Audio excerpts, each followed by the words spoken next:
overarching issue here in eastern Congo is security, and there is little of it. Congo qualifies as a failed state, ranking lower than Iraq and Afghanistan on many lists. The rule of law has disappeared in the east. In its place, militias have formed to protect villages, ethnic groups, or resources, and they routinely clash, destroying people's lives in their wake. I drove 5 hours out of Goma to Kichanga, leaving the area controlled by the government, traveling deep into the bush to meet with the most powerful warlord in Congo, Laurent Nkunda. Many believe he is a key to solving the country's security problems.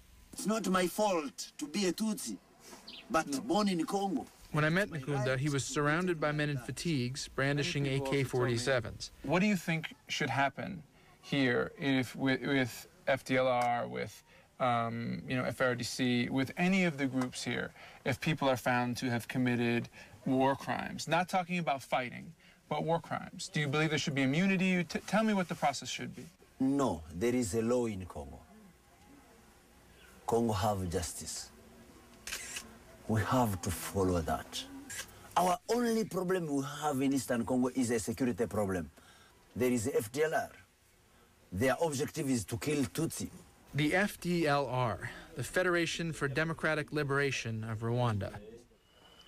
They are the remnants of those responsible for the genocide in Rwanda. Now, they're in Congo. And of all the militia groups in this country, I found little dispute over one fact. There is none worse than the FDLR. They are known to steal, rape, and kill, and there is no state force strong enough to drive them out.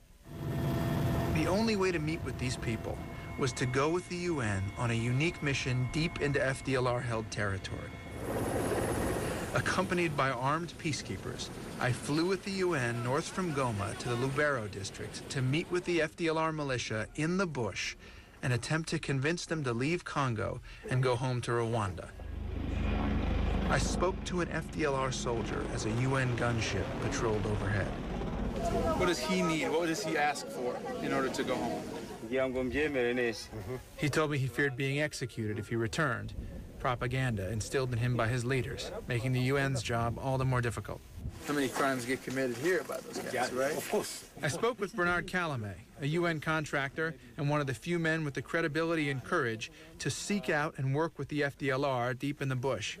I mean, a guy like that, you know, he's probably committed human rights abuses. Of course, you know.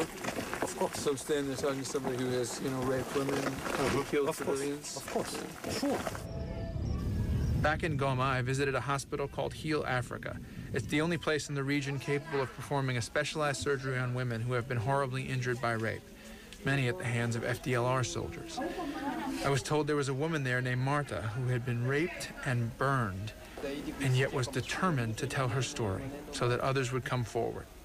How is it that you came to be here? The Congolese army was fighting the FDLR. And she was sort of, the civilians were sort of caught in the middle. The FDLR colonel's dog got killed.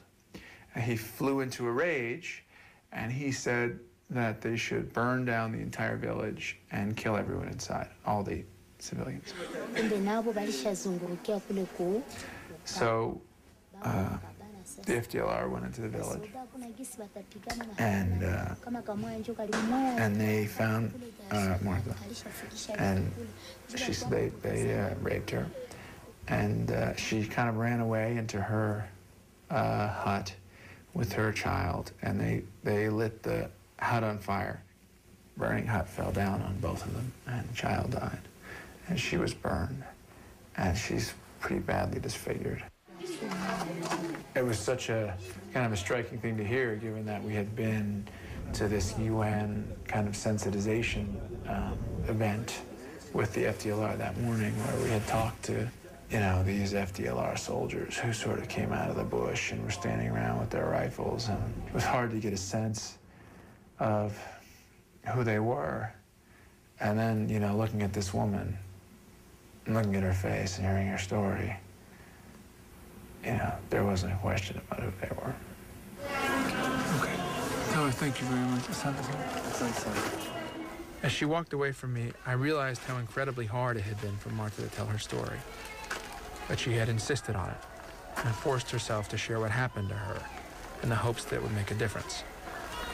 For her sake, I hope it will.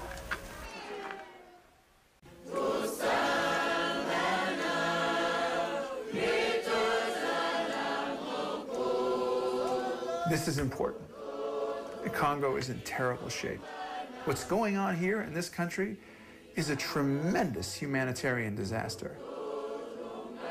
And I think just helping people understand that and a broad base of people is going to have a real, potentially have a ripple effect down the road. At least this piece will be one small incremental step in that. And that's my hope. There is cause for hope. There's hope in the free and open elections that were held peacefully and successfully. There's hope in Apollinaire Malumalu, who has brought together 22 armed groups and began a process to forge a lasting peace. There's hope in the dreams of former child soldiers to live in a place where they can go to school.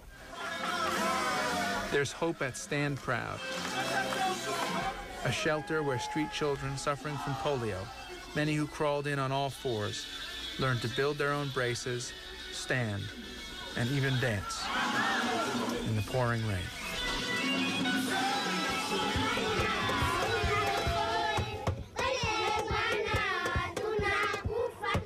There's hope in the children I met who sang and played as innocent as any, though they lived in a camp in the shadow of a volcano.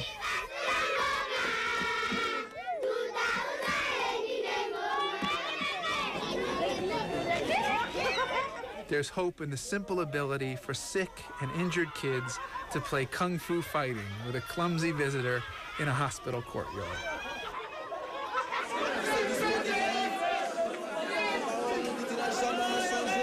There's hope in the prayers offered for peace to once again return to this place.